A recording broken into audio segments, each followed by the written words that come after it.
Assalamualaikum teman-teman, ketemu lagi di Cerita Untungs. Teman-teman suka takut gak sih kalau mendengarkan tentang kematian? Sudahkah kita siap dalam menghadapi hal itu? Nah, hal ini yang pernah dirasakan Ustadz Edi Susanto. Beliau pernah mengalami mati suri 2 kali. Ada yang berbisik sama saya, Mas Ari. Ada yang berbisik, bisiknya begini. Edi, waktunya kamu sudah di dunia sudah habis. Ustadz Edi juga akan membagi cerita saat mengalami mati suri dan hikmah apa yang beliau ambil sehingga kini memiliki pesantren Al-Quran. Penasaran apa saja yang dilihat beliau saat mati suri? Yuk kita simak cerita lengkapnya di channel Cerita Untung.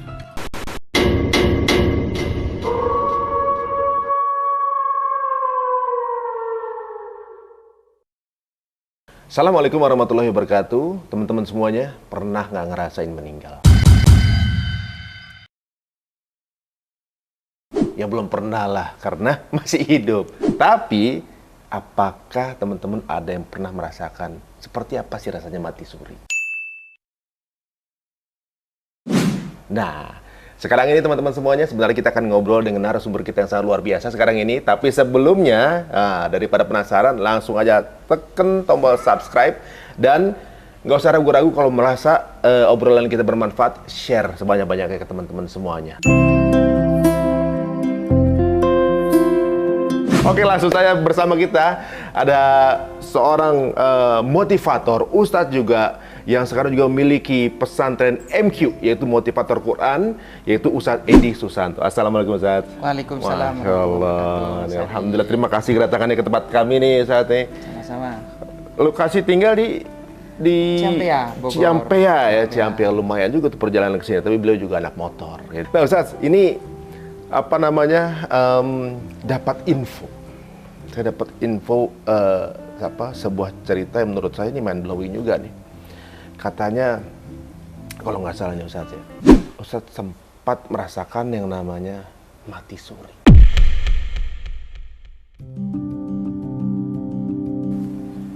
Ini kejadian apakah benar Ustadz? Ya, betul Mas Ari. 2 kali malahan. 2 kali. Ini kejadian tahun berapa Ustadz? Di tahun 2016 dan 2017. 2016, 2017. Ya. Itu karena ada kejadian khusus gitu? Tidak ada. Kecelakaan atau Tidak apa? ada. Tiba-tiba mati suri aja gitu? Ya di kamar saat itu saya sedang mengerjakan sesuatu, pas duduk, kejadiannya di situ. Lagi duduk? Ya, lagi duduk. Bukan lagi tidur? Bukan. Lagi duduk. Oh, gimana apa namanya kronologisnya? Baik, ceritanya begini Mas Ari. Saya lagi ngerjain sesuatu, nulis-nulis dan lain sebagainya. Kemudian masuklah ke kamar, saya duduk di situ. Nah, disitulah ada yang berbisik sama saya Mas Ari. Ada yang berbisik, bisiknya begini. Edi, waktunya kamu sudah di dunia sudah habis. Ini hari terakhir hidupmu, begitu. Saya yakin itu bukan jin ya. Saya yakin, wallahu a'lam lah. Intinya saya yakin ini bukan jin lah. Sehingga ketika saya mendengar suara seperti itu, saya itu tidak berdaya. Mau teriak, mau ngomong, mau minta tolong ke siapa, itu tidak bisa. Tidak bisa, sehingga tiba-tiba saya itu melihat badan saya itu sudah kaku. Ya, kaku. Itu. Jadi ketika tiba-tiba kayak orang ngerep-repan atau gimana? Ya. Jadi sebenarnya bukan kayak orang ngerep-repan Mas Ari. Sebenarnya ada proses di situ, ya. Ada proses itu di situ. Ada yang namanya proses sakaratul maut tetap ada. Yang maksud saya tiba-tiba itu ketika ruh ditarik itu kerasa. Setelah ditarik itu, ruh itu kan keluar. Gitu. Jadi proses bagaimana sakaratul maut itu yang saya rasakan itu dari kaki. Ya Allah. Ditarik dari kaki. Dan rasa sakitnya itu, sakaratul maut itu seperti badan kita ditebas atau diiris-iris dengan ratusan pedang.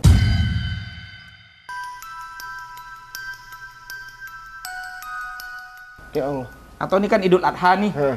Ya kita bayangin saja kambing itu dikulitin hidup-hidup. Allah. Ditarik semua kulitnya itu rasanya seperti itu. Atau kita seperti parut yang pakunya panjang-panjang ditancepin tubuh kita terus ditarik seperti itu. Itu rasa sakit. Dari kaki itu? Dari kaki. Itu dalam keadaan, Ustaz tuh ngerasain rasa sakitnya? Rasa sakit luar biasa Mas Ari. Ketakutan yang luar biasa. Dan ini juga nih penting. Kalau ingat itu ya Allah, mau bermaksiat sedikit pun tuh takut Mas Ari. Itu kayak kita ditunjukkan seperti proyektor layar lebar ya. Itu seakan-akan kita semua di proyektor itu melihat segala maksiat dosa yang pernah kita lakukan. Di bumi mana, di sudut mana, kapan kita bermaksiat, semua ditunjukin sama Allah. Di situ Mas Ari. Jadi kayak flashback semua tuh? Ya, flashback semua Mas Ari. Ingat semua dosa-dosa, malunya luar biasa. Apapun Allah tunjukkan di situ. Segala maksiat yang pernah kita lakukan, siapa yang kita sakiti, entah orang, entah keluarga, dengan lisan kita, dengan sikap kita, dan lain sebagainya. Ini penyesalannya yang luar biasa, yang menurut saya tak kalah sakit juga dari rasa sakit yang kita hari itu. Kemudian, nah ini benar dari hadis Rasulullah, ketika sudah nafas di tenggorokan, itu ingat semua harta kita. Ya, sampai supaya harta saya waktu itu dalam kondisi ya diuji dengan ekonomi. Sampai harta saya uang 1.000 pun di saku, di celana levis belakang pintu pun ingat. Seakan-akan saya tolong itu semua harta saya infakin untuk menebus dosa-dosa saya. Saya pingin harta saya yang tersisa itu semua pengen diinfakin untuk menebus dosa-dosa saya Mas Ari.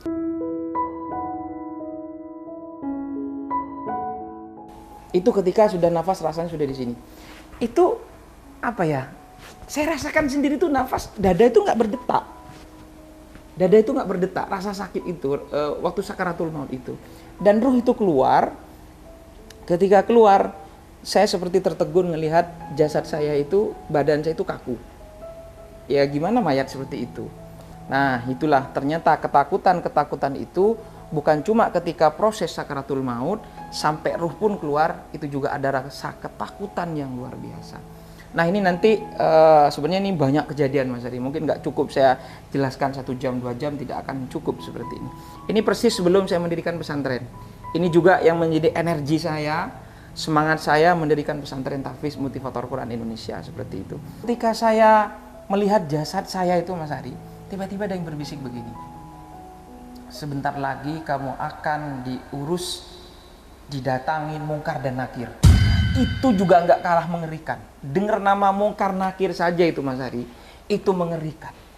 Saya lari ke sana kemari, saya cari orang minta tolong supaya ruh saya kembali, supaya saya selamat, supaya saya hidup lagi. Ya Allah, hidupkan saya 3 menit saja ya Allah, 5 menit saja ya Allah, supaya saya bersujud kepada Engkau, supaya saya bertobat kepada Engkau, supaya saya melakukan kebajikan-kebajikan. Itu kan terekam di dalam Al-Quran. Dan memang benar di dalam Al-Quran itu, ketika manusia yang wafat meninggal, dia mengatakan kok hidup saya seperti hanya pagi saja, siang saja, sore saja, dan itu benar-benar saya rasakan Mas Ari. Nah disinilah ternyata orang kalau sudah wafat meninggal dunia, apalagi naudzubillah ada di neraka, itu tidak akan pernah putus asa, setiap detik menangis kepada Allah untuk balik ke dunia, untuk bertobat, untuk beribadah kepada Allah. Jadi kalau ingat itu Mas Ari, ini yang saya takutkan. Naudzubillah, saya selalu hati-hati supaya lisan saya, sikap saya itu tidak nyakitin orang sedikit pun. Mereka tuh, Ustaz kan sendiri duduk ya, mereka nggak ada yang sadar kalau Ustaz lagi? Iya, nggak ada yang sadar. Disangka Ustaz di kamar aja? Iya, di kamar saja kayak gitu. Dan ini lagi Mas Ari, penting punya anak yang soleh-soleha. Di situ ada kedua orang tua, ada orang tua, suami istri Mas Ari. Itu mukanya dibakar, hangus, kayak suster ngesot ya, kayak film susternya itu ngesot Mas Ari di bawah itu. Ustaz juga lihat yang di alam sana juga lihat? Semua itu banyak yang kita lihat Mas Ari, banyak.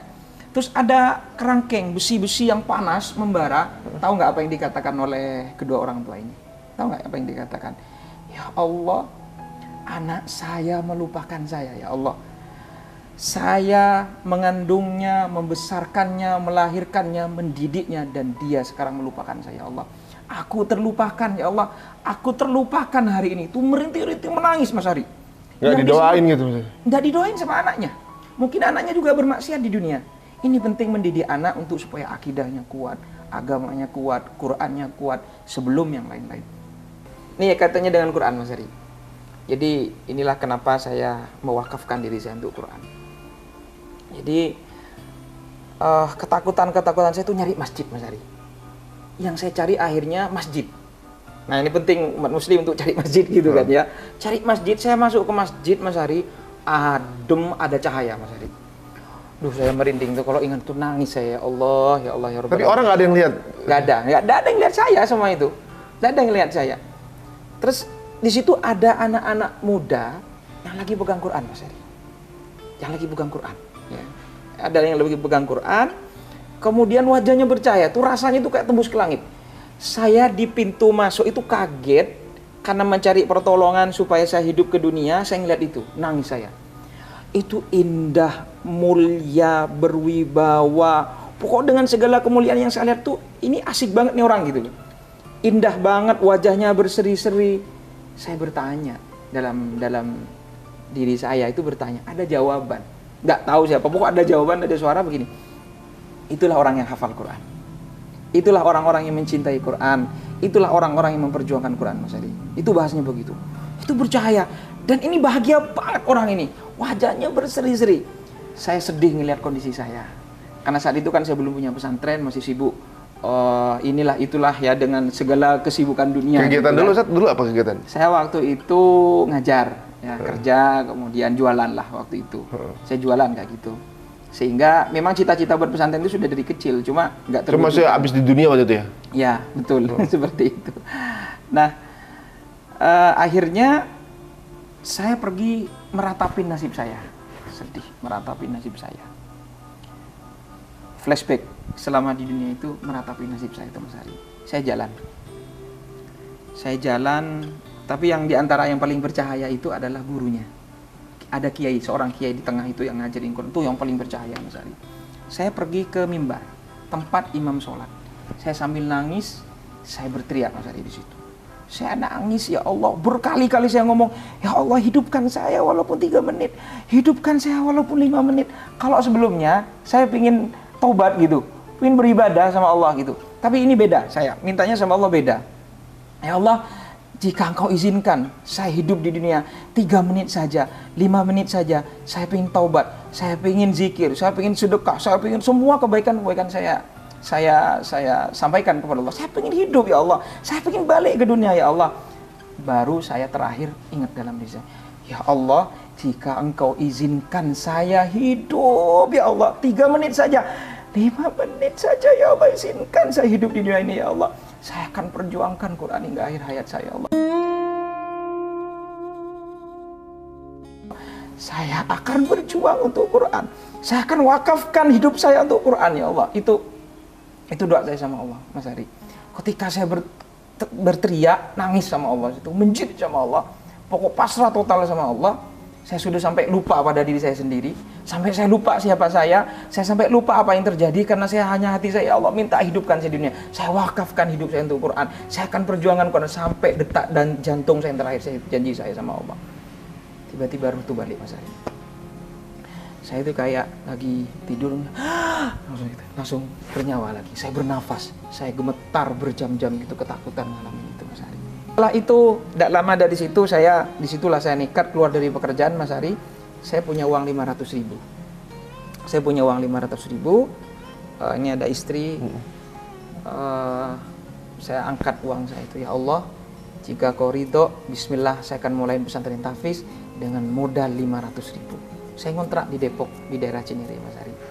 Ya, satu rumah di situ awal-awal. Saya cari anak-anak yang tidak mampu, yang miskin, yang yatim, saya gratisin semua. Masalah gimana pun, saya kerja saat itu jualan nasi saat itu. Jadi saya tuh dari jam 3 udah masak Mas Ari. Jadi saya nyimak setoran santri itu dia di depan wajan sama istri, saya sendiri yang masak itu. Jadi santri itu sambil ngaji di depan kompor gitu. Setoran Qur'annya di depan kompor seperti itu. Maka santri-santri angkatan pertama ini jadi pengurus sekarang. Jadi pengurus, jadi pembina, jadi direkturnya di Motivator Quran seperti itu Mas Ari. Nah Ustadz, waktu Ustadz mulai bikin yang rumah tahfiz itu tahun berapa? Saya yang pertama itu mulai buat yayasan itu 2017. 17 tahun setelah itu ya? Iya. Aktif, benar-benar aktif itu sebenarnya pesantren kami 2018. 2018. Kejadian itu 2016 ya. Itu kejadian berapa lama Ustadz waktu kejadian itu? Saya mungkin seharian itu Mas Ari. Karena sudah nggak ingat apa-apa, yang ada tuh rasa takut aja Mas Ari. Tubuh manusia sebenarnya diciptakan standar jujur oleh Allah. Tubuh manusia sebenarnya diciptakan standar ikhlas, standar yang baik. Maka orang yang nggak jujur, orang yang nggak ikhlas, orang yang bermaksiat, pasti itu perang batin. Ada kekacauan energi dalam dirinya Mas Ari. Maka dia tidak akan menemukan ketenangan gitu. Iya. Nah, ini panjang sebenarnya kalau bahas ini. Wah, menarik juga tuh. Nanti kalau bisa kita kulik juga tuh. Tapi menariknya bahwa ya benar juga ya, kalau koruptor itu nggak tenang karena dia bagaimana caranya untuk nutupin aibnya Iya, itu, betul. biar buktinya nggak ketahuan gitu. Dapat duit sih iya, tapi hidup nggak tenang kan gitu kan. tenang, betul. Kayak orang habis nyuri gitu, ada polisi dikit kabur gitu kan, berasa kayak ngejar dia gitu, hidup nggak tenang. Ketika kita ada di alam setengah, maka kita begitu mudah dipermainkan oleh setan.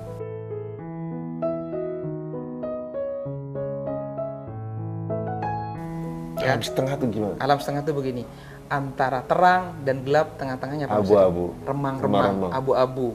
Kalau ada di dalam gelap, ya sudah nggak perlu diganggu oleh setan. Ini sudah setan. Makanya orang kalau Udah lulus lah dari dia gitu ya? Makanya sebenarnya juga perlu dipertanyakan. Kalau orang dikit-dikit maksiat, ya setan tuh kuat banget. Setan itu ngerundel Mas Ari. Siapa yang godain lo juga sudah setan gitu mungkin kayak gitu.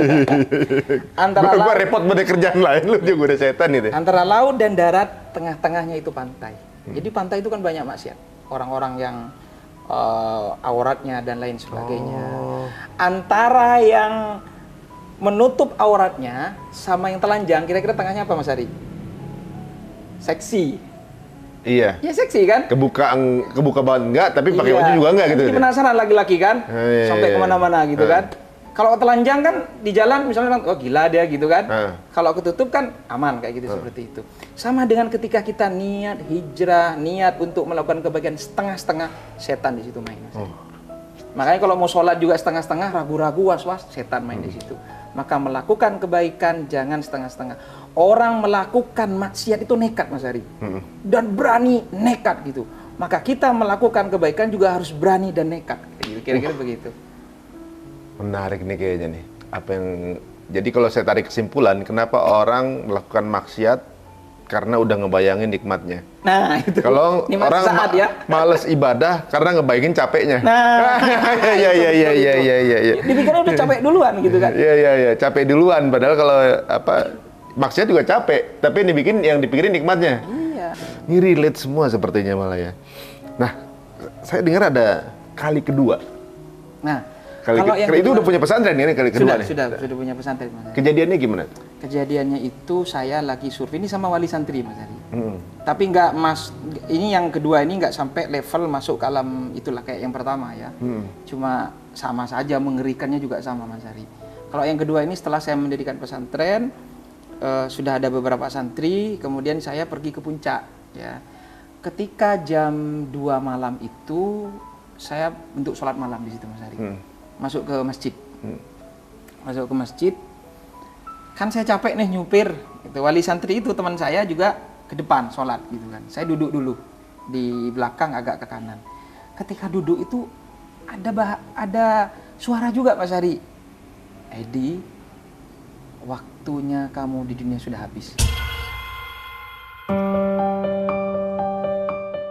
Ini lagi masih di dalam mobil? Masjid, dalam masjid. Oh, dalam masjid. Lagi duduk Mas Ari. Lagi duduk. Kira-kira coba bayangin bahwa yang sama sama, iya. Ada bahasa waktunya kau sudah mati. Waktumu hidup di dunia sudah selesai.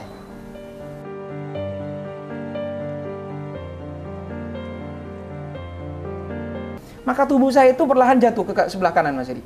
Dan tatapan saya kosong melihat wali santri itu, saya pengen teriak, "Pak, tolong saya, bangunkan saya," gitu. Itu nggak bisa. Tapi keinginan saya, dorongan dalam diri untuk ngomong, untuk minta tolong itu ada, tapi nggak bisa dikeluarkan itu. Hanya tatapan saya kosong, cuma berbaring sebelah kanan, saya ngeliat di situ, lagi-lagi roh itu ditarik dari kaki. Ya Allah. Dengan rasa yang sama? Rasa sakitnya orang yang sakaratul maut itu nggak bisa digambarkan.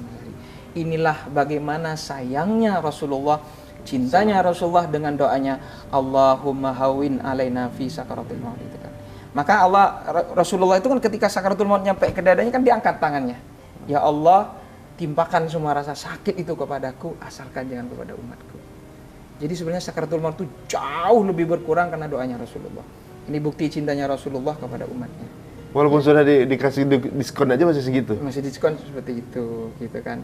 Satu salah gini, kalau orang meninggal, misalnya kecelakaan, tak langsung meninggal. Itu proses rasa itu juga tetap ada. Sama Mas Ari, proses sakaratul maut itu sama, kecelakaan, pesawat, ditembak atau apapun itu sama itu semua Mas Ari. Bukan perkara fisik ya itu Bukan ya? karena fisik, bukan pas tiba-tiba keluar ruhnya, enggak.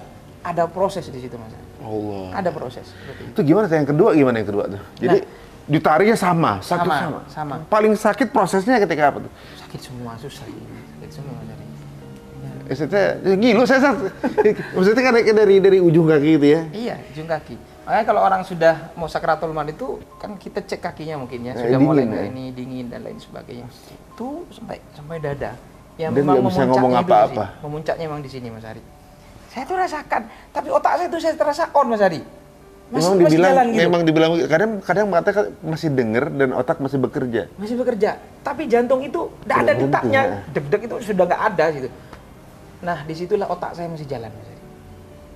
Nggak bisa ngomong tapi otak jalan, saya nangis dalam pikiran saya itu, ya Allah, jika kau izinkan saya hidup 3 menit saja, 5 menit saja, saya akan perjuangkan Quran hingga akhir hayat saya.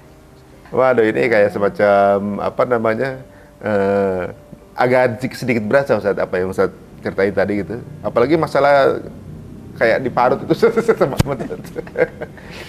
Dan Makanya, sakit yang nggak berdarah itu Ustaz. Betul, sakit nggak berdarah. Maka orang kalau melakukan maksiat itu sebenarnya nekat Mas Ari. Kalau ingat kejadian itu, nekat bener mereka ini. Saya mungkin selama ini, ya mungkin dia, makanya Allah tuh ngerti hambanya memang kadang berat di situ, ujiannya hawa nafsu dan lain sebagainya. Maka Allah selalu menunggu tobat kita kan kayak gitu. Masya Allah, mudah-mudahan kita diwafatkan dalam keadaan telah bertobat ya teman-teman semuanya ini, Masya Allah.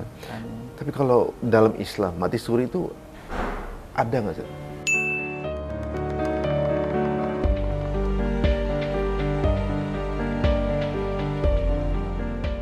Karena kalau sudah mati, wafat, meninggal, nggak bisa balik lagi ke dunia. Walaupun, dan anehnya memang orang kalau sudah masuk ke alam kematian barzah itu Mas Ari, itu setiap detik hanya pengen balik ke dunia nyesel. Itu aja yang dirasakan Mas Ari, pengen balik. Dan tidak ada putus asanya. Pokoknya minta hidup, ya Allah hidupkan saya, hidupkan saya, hidupkan. Itu aja yang muncul, yang disampaikan orang-orang yang sakaratul maut atau orang-orang yang sudah meninggal dunia itu Mas Ari. Bahkan Ustaz sendiri juga begitu kemarin ya? Iya, begitu Mas Ari. Tidak ada orang putus asa itu untuk minta hidup dunia, itu nggak ada yang sudah meninggal itu Mas Ari. Semua minta untuk dihidupkan kembali. Di sana ada perasaan capek nggak? Nggak ada Mas Ari. Nggak ada. Lari capek itu Lari nggak ke ada? sana kemari, saya keliling ke sana kemari, cari orang yang bisa bantu saya supaya saya hidup lagi di muka bumi ini. Gitu ya. Jadi ketika hidup ini kayak semacam membayar janji. Nanti gimana ya Ustaz? Bagaimana menjaga kekonsistensian gitu? Apa kemudian dirilis diingat terus masa itu gitu untuk? Ya, salah satu caranya. Lagi-lagi mindset sih memang Mas Ari. Ingat ya. Maka perlu kita di sepertiga malam itu merenungkan diri kita. Ya. Jadi sebenarnya saya ini sekarang ngeri sedap kalau tidur Mas Ari. Jangan-jangan sudah nggak hidup lagi saya itu. Oh. Ingat itu. Jadi kalau tidur malam itu ngeri sedap Mas Ari. Maka saya mewajibkan diri saya itu untuk merojaah misalnya sebelum tidur itu, sholat hajat misalnya. Karena khawatir nih malam saya yang terakhir gitu. Ya Mas Ari. Allah. Karena sudah ada kejadian kan. Nikmat banget Ustaz dikasih rasa itu ya. Jadi sejak kejadian itu ada rasa berlebihnya ya, yaitu mewaspadai apakah ini waktu terakhir. Betul. Lebih waspada lagi saya Mas Ari. Tapi ini sebuah keberuntungan saya rasa itu. Banyak juga orang yang lupa kan gitu. Ya. Ya kita ngerasa kalau mau tidur ya besok pasti akan hidup lagi gitu. Ya. Jadi kadang-kadang kita yakinnya ya. saya yakin gitu. Saya yakinnya bahwa dia besok akan hidup lagi Bener. gitu. Tidur nggak baca bismillah, bangun nggak alhamdulillah juga gitu kan. Iya. Berasa akan bangun lagi aja gitu kan. Dengan rutinitas yang ada gitu. Padahal banyak juga orang yang ketika tidur itu terakhir gitu. Tapi ya yang udah pernah tahu apa namanya, hal ini pun kadang juga suka lupa kan begitu, bahwa ya kapan aja bisa dipanggil. Tapi Ustadz diberikan rasa yang membuat terjaga ini, Masya Allah. Akhirnya tahapan untuk membayar janji tersebut dimulai ketika sama istri akhirnya bikin pesantren ini. Pesantren Mas Ari.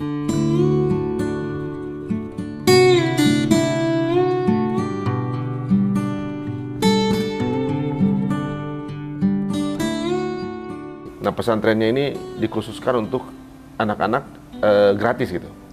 Ada yang gratis, ada yang berbayar. Kalau mampu bayar. Kalau duafa yatim gratis gitu.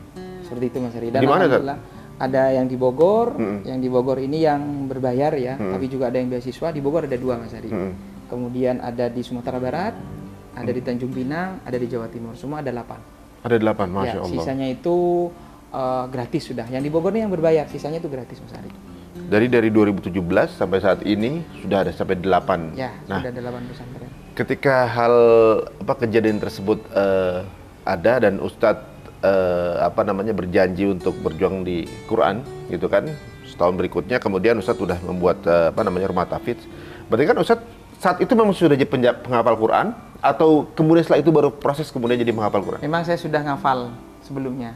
Oh, Masya Allah. Di pesantren dan di kampus PT IKI. Sebenarnya saya pingin buat pesantren, pingin ngabdi di masyarakat itu sudah ada Mas Ari. Cuma kan ragu-ragu. Otak kiri kan kebanyakan mikir gitu kan. Akhirnya dikasih tunjuk saya itu sama Allah, udah nekat sudah.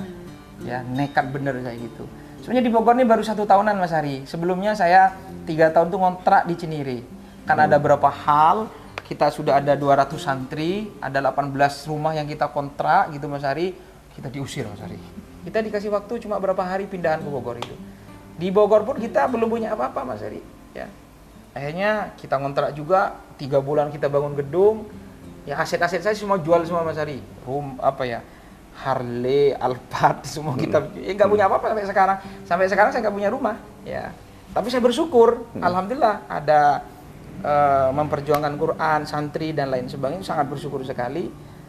Kemudian juga ini mungkin salah satu bagian kecil yang saya janjikan sama Allah ketika saya hidup untuk memperjuangkan Quran.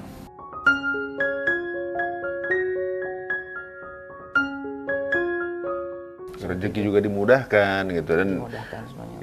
tenang gitu ya hidupnya. Tenang. Nah, kalau metode apa nih Ustadz yang Ustadz tawarkan kepada yang belajar gitu? Ada mindset apa sih yang mesti dimiliki masyarakat gitu? Ketika mungkin banyak yang lagi mulai ngaji kan, kegiatan bisa sama, pekerjaan bisa sama, tapi mindsetnya yang berbeda kan. Mindset dulu tujuannya untuk apa, sekarang untuk apa gitu kan. Nah, apa yang mestinya ditanamkan tuh, mindset apa? Niat dan tekad Mas Ari. Niat dan tekad. Kita ini sebenarnya urusan dunia itu sukses Mas Ari. Contoh begini, kalau kaitannya dengan Quran ini ya, karena memang saya dihidupkan oleh Allah tuh mungkin karena barokahnya Quran. Kita sekolah SD kan berhasil ya, dapat ijazah. Ya. SMP, SMA, sampai kuliah S1, S2 kan berhasil. Kenapa? Karena ada tekad yang kuat. Berhasil kita, urusan apapun, keluarga, pekerjaan, karir, berhasil. Kenapa? Karena kita meluangkan waktu. Karena kita merasa butuh, maka kita berhasil. Pertanyaan kita, kenapa kita nggak berhasil di situ? Karena kita tidak merasa butuh. Kita nggak luangin waktu. Dan kita tidak meluangkan waktu. Seperti itu Mas. Maka kita ada program yang namanya program Amazing Hypnotic Quran Camp untuk yang usia-usia 30 tahun ke atas Mas Ari. Alhamdulillah usia 60 tahun, 70 tahun sekarang sudah ada yang 15 juz, 20 juz, bahkan Anda sudah selesai 30 juz. Itu gimana caranya? Ada ilmunya. Jadi ternyata Quran itu bukan karena sibuk, bukan karena tidak sibuk, bukan karena anak muda. Siapapun yang mau usia berapapun itu bisa, sangat bisa. Bahkan sampai dengan semua kesibukan sepadat apapun sangat bisa. Yang penting tahu caranya dan ada tekad yang kuat Mas Ari. Karena ternyata Mas Ari kalau kita sudah tahu, makanya saya katakan di sini tidak akan pernah orang itu merasakan kebahagiaan yang dirasakan oleh para penghafal Quran. Asalkan niatnya benar.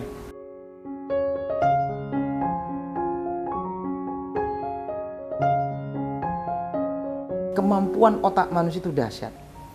Mas Ari itu punya peluang dan potensi besar untuk ngafal. Contoh begini, Mas Ari 5 hari yang lalu pakai baju apa? 5 hari yang lalu? 5 hari yang lalu pakai baju apa Mas Ari? Oblong kayaknya saya kalau 5 hari.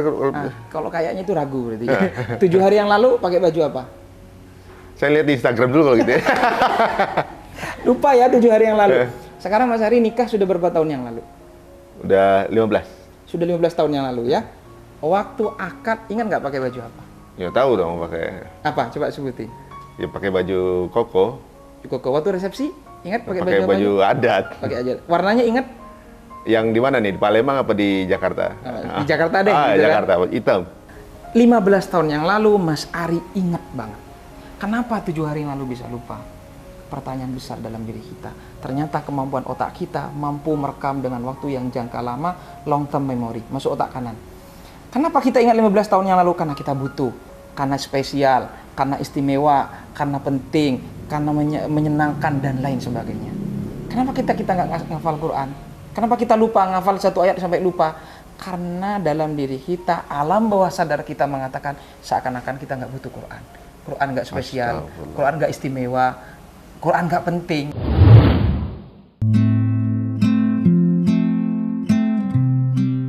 Kita kan waktu sisa-sisa aja yang diberikan, apa yang kita luangkan. Dari 24 jam yang kita kasih sama Allah, waktu yang kita luangkan untuk itu hanya waktu yang sisa-sisa. Seperti Ya itu. Allah. Makanya kita selalu perlu introspeksi diri, merenungkan diri seperti itu. Kayaknya nih banyak tertampar juga nih kita nih kayaknya nih. Memang kayaknya terlalu sibuk sesuatu untuk yang kita nggak kita bawa padahal ya. Tadi kalau dekat cerita Ustaz tadi, andaikan mungkin ketika finishnya itu lagi dekat sama Quran, sebuah keberuntungan pada saat itu. Ada apa namanya nasihat apa buat mungkin ya banyak yang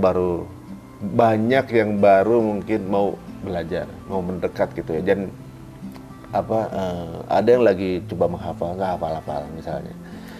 Pokoknya masih di awal banget gitu. Maksudnya jangan sampai jiper gitu, Ustaz. Bahwa